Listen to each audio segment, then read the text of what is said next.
The key was taped beneath the bottom drawer of my late husband's workbench. It was old, brass, and heavier than it looked. A small paper tag had been tied through the round opening with a piece of black thread. On one side, my husband had written my name. On the other, there were only 9 words. "Do not open this while Marcus is in the house." Marcus was our only son. At that moment, he was asleep in the guest room directly above me. I stood alone in the basement, holding the key under the yellow light, listening to the soft creaks of the house settling around us. My husband Richard had been dead for 12 days. Since the funeral, Marcus had barely left my side.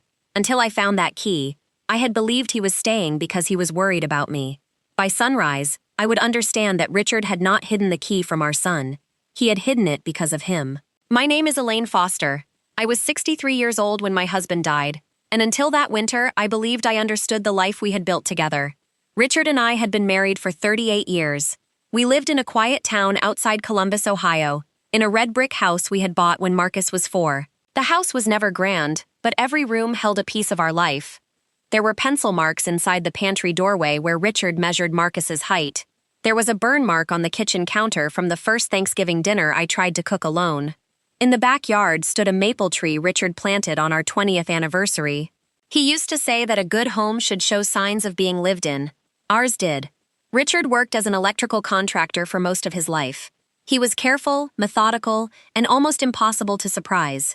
He labeled every cable in his workshop. He kept receipts from appliances we no longer owned. He could look at a circuit panel and remember who had installed it 20 years earlier. I was the opposite. I taught elementary school until I retired.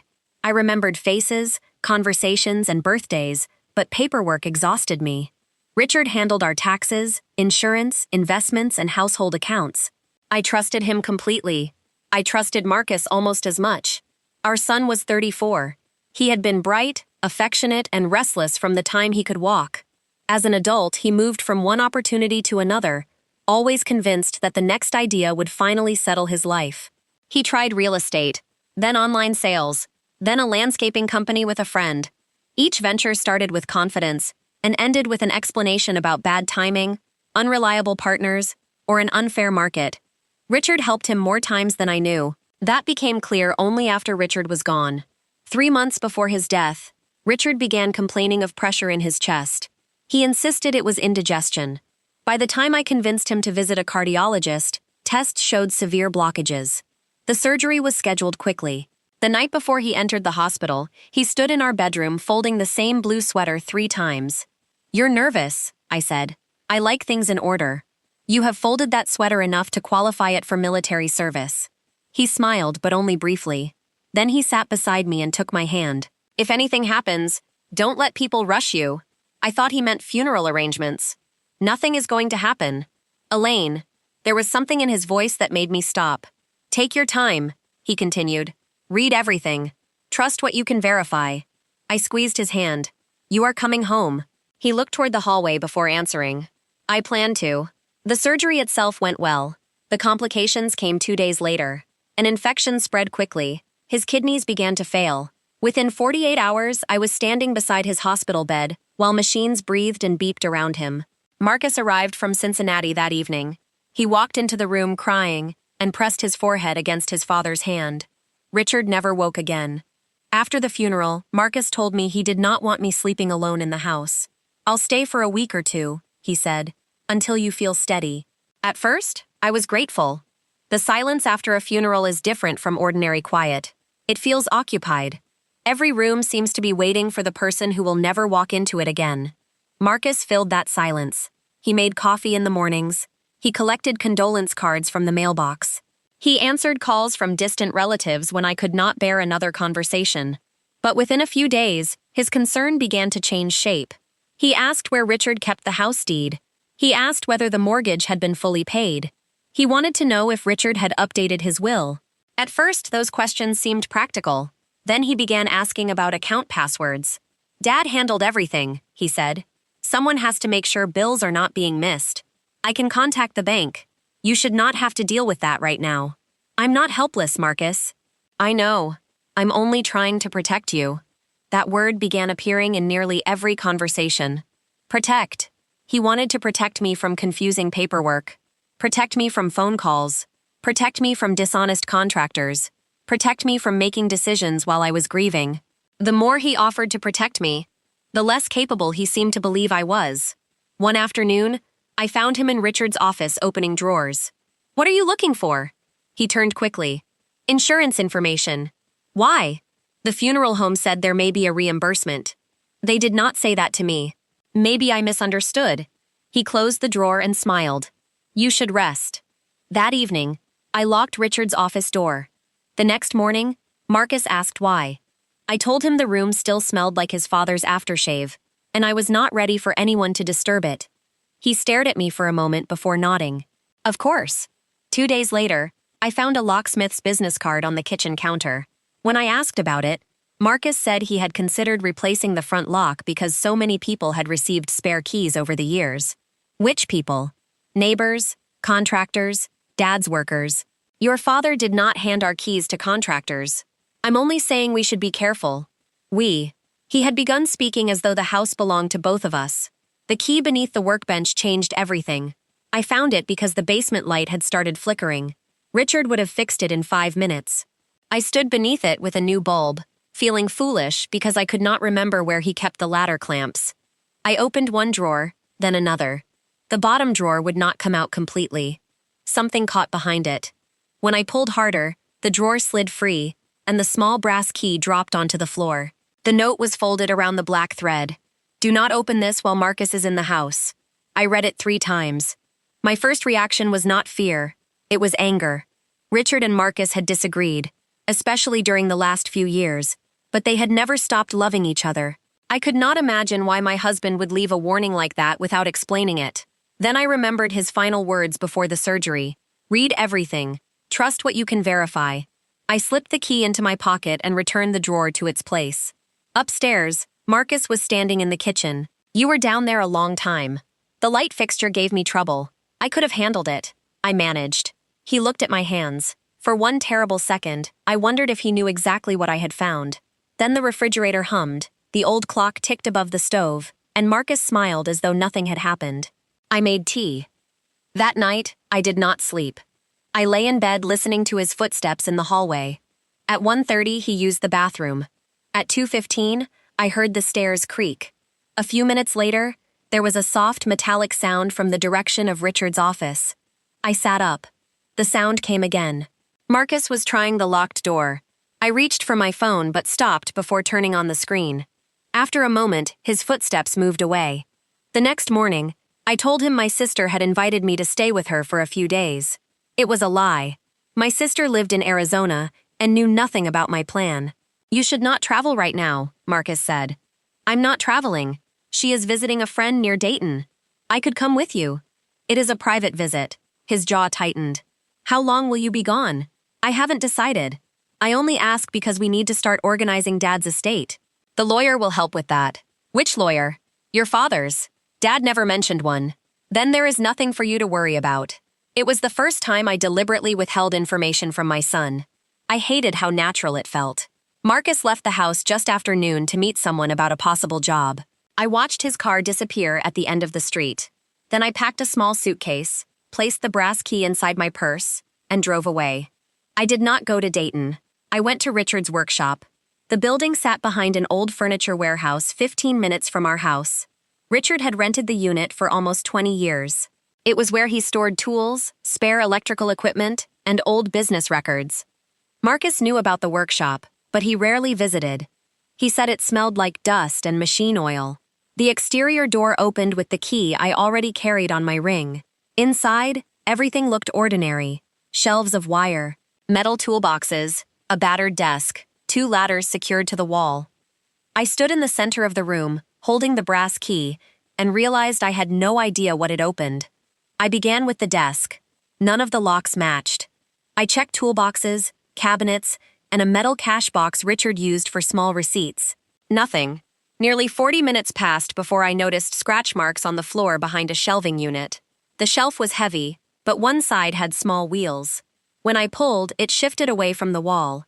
Behind it stood a narrow steel cabinet I had never seen before. The brass key fit the lock. My hand remained on it for several seconds. Part of me wanted to leave.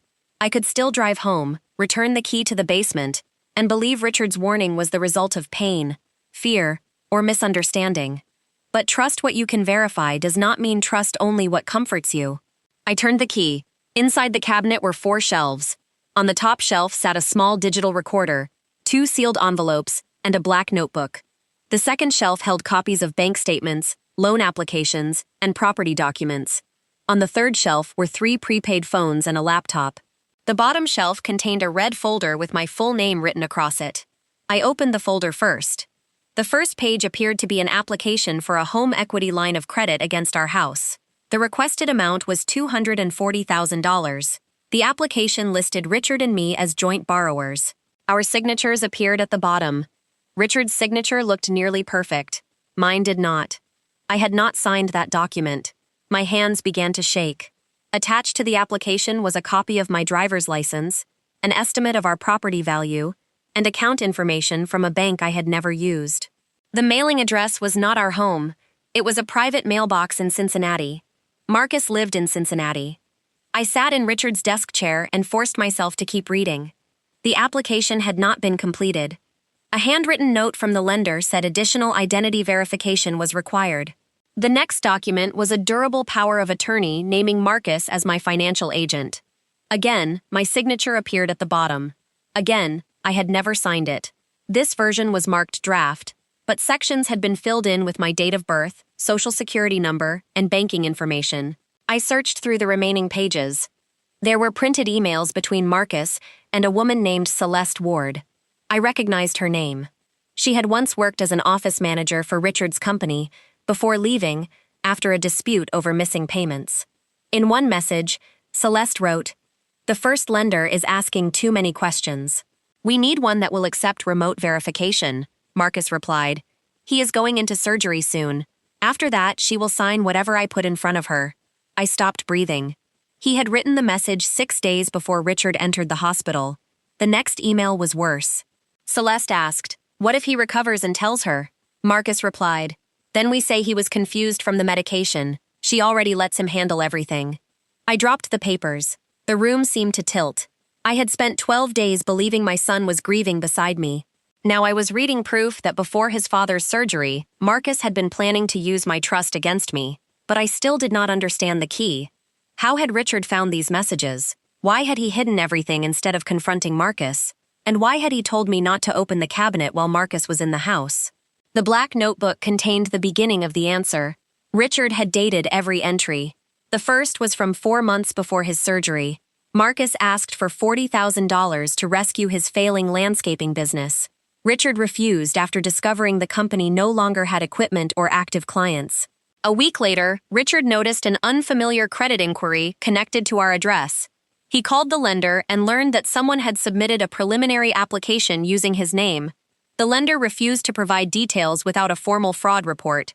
Richard did not report it immediately. Instead, he confronted Marcus. According to the notebook, Marcus denied everything. He claimed an old business partner must have used information from previous loan documents. Richard wanted to believe him.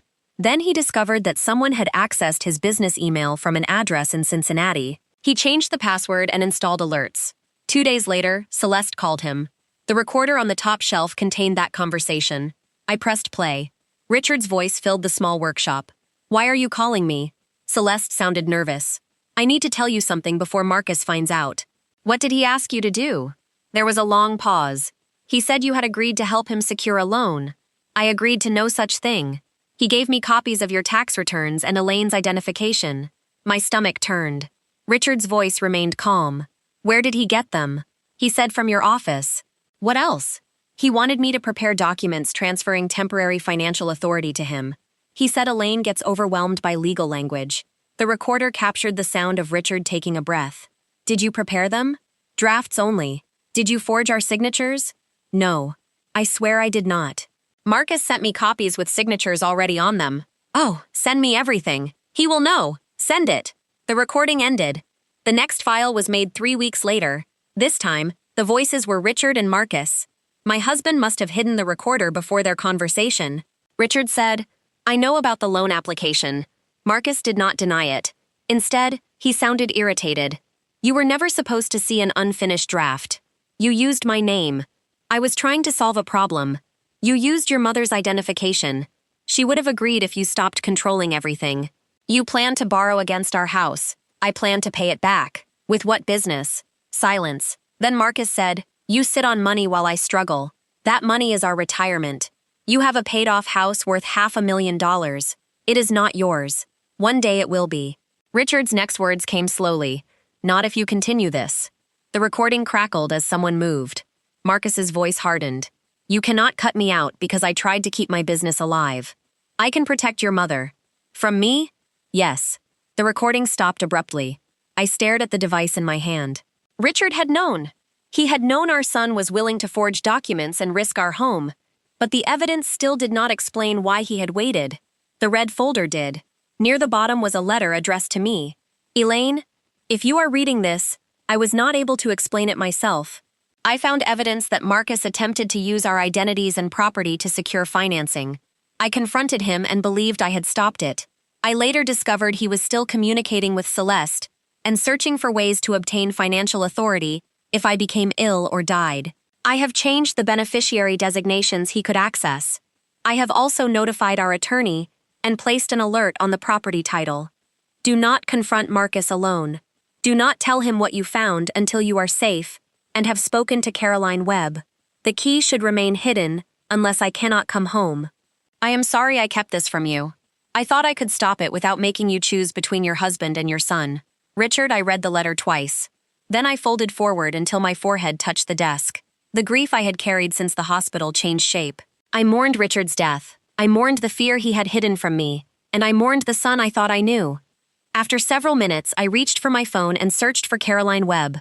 She was an attorney whose card was clipped to the back of Richard's letter. I called her office. When I gave the receptionist my name, she transferred me immediately. Caroline's voice was steady and direct. "Mrs. Foster, are you alone?" "Yes." "Is Marcus with you?" "No, he is staying at my house." "Do not return there yet." My grip tightened around the phone. "Why?" "Your husband asked me to prepare for this possibility. Before we discuss anything else, I need you to photograph the cabinet exactly as you found it. Do not rearrange the documents. Do not connect the laptop to the internet. Do not call Marcus." "Should I call the police?" "First, photograph everything. Then yes." The words made the situation real in a way the documents had not. Until that moment, part of me had still been thinking like a mother dealing with a family betrayal. Caroline was speaking as though I were standing inside a crime scene. I took photographs of the locked cabinet, each shelf, the folders, the recorder, the laptop, and the documents. Then I called the non-emergency number for the local police department. I expected the dispatcher to sound skeptical. Instead, she asked whether I believed anyone was in immediate danger and whether the suspected person currently had access to my home. I said yes to the second question. She told me to remain at the workshop and sent an officer. 2 officers arrived 20 minutes later. Officer Bennett was a woman in her 40s with a calm voice. Her partner, Officer Ruiz, photographed the exterior of the cabinet and asked me to explain how I had found the key. I showed them Richard's warning. Officer Bennett read the forged loan application and power of attorney draft. "Did you sign either of these?" "No." "Did you authorize your son to use your identification?" "No." "Does he have access to your personal records?" "He has been staying in my house." She looked at Officer Ruiz. Then she asked, "Has he been alone there?" "Yes." "Do you have somewhere safe to stay tonight?" "I can stay at a hotel."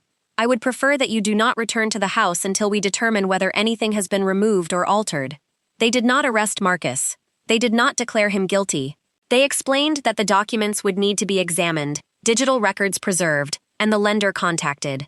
Richard's recordings might be useful, but their legal value would depend on how and where they had been made.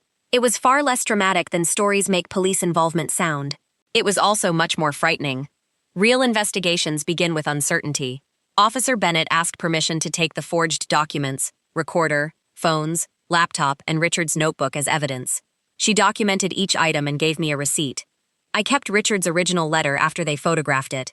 Before leaving, she said, "Do not warn your son that you found these materials. If he contacts you, keep the messages. Do not meet him alone." I drove to a hotel on the other side of town. Marcus called before I reached the room. "Where are you?" "With my sister." I called Aunt Joan. "She says you are not with her." I pulled into a parking space and stared through the windshield. "You called her?" I was worried. I changed my plans. Where are you, Mom? I need some time alone. His voice softened. You do not sound right. I'm tired. I'll come get you. No. The softness disappeared. You should not be driving around in your condition. My condition? You just lost Dad. You are barely sleeping.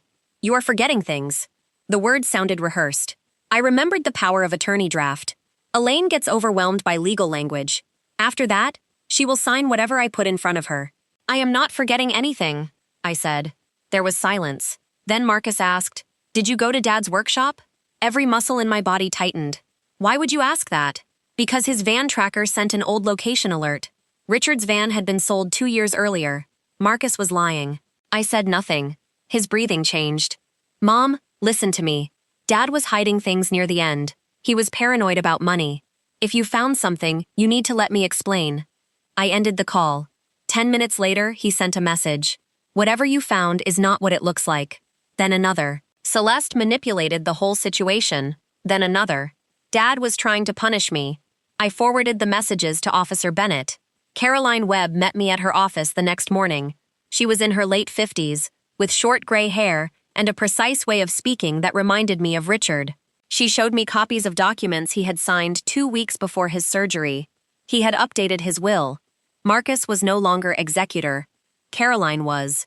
Marcus had not been completely disinherited. Richard left him a modest trust that could not be accessed directly and could not be used as collateral. The remainder of Richard's estate passed to me. More importantly, Richard had placed additional safeguards around the house. A monitoring service would alert Caroline if anyone attempted to file a deed, lien, or new loan against the property. He believed Marcus might stop after their confrontation, Caroline said. But he did not want to gamble with your home. Why didn't he tell me? He was ashamed. Of what? Of not seeing the problem sooner, and he knew how much you loved your son. I looked down at the copy of Richard's will. Did he think I would protect Marcus? I think he feared you would confront him before the evidence was secure. She was right. Had Richard told me before the surgery, I might have called Marcus immediately. I might have accepted an apology. I might have believed a promise that the documents were only drafts. Love can make a person compassionate. It can also make them dangerously easy to persuade. Caroline then showed me something I had not seen inside the cabinet. 3 days before his surgery, Richard had received an alert that someone attempted to obtain a replacement copy of our house deed. The request had been submitted using my personal information. The contact number belonged to a prepaid phone. One of the phones taken from the cabinet appeared to contain messages connecting that number to Celeste. Richard had not known whether Marcus planned to file a false document, pressure me into signing a real one, or use the deed only to support another loan application. He was still gathering evidence, Caroline said. Then he went into the hospital. Yes. And Marcus moved into my house. She met my eyes. Yes. My phone rang. It was Officer Bennett. She asked me to come to the station. A detective named Samuel Hayes joined us in a small interview room. He had already spoken with the first lender and confirmed that the application using our names had been submitted electronically from an address linked to Celeste's apartment. The lender had preserved login data and uploaded identification documents. The signature on my form was not merely similar to mine. It had been copied from a school retirement document stored in Richard's office. Marcus knew where that document was kept. The detective placed a photograph on the table. It showed the open drawer in Richard's office. Officers went to your house this morning, he said. Your son allowed them inside. The office door showed signs of being forced. I thought of the metallic sound I heard during the night. What did he take? We do not know yet. The room had been searched. We found a portable document scanner in his luggage and several images of your personal records on his phone. I pressed my hands together. Did you arrest him? No, not at this stage. The answer shocked me. There are forged documents. He searched my office. We need to establish who created and submitted each item. Possessing photographs of family records is concerning, but context matters.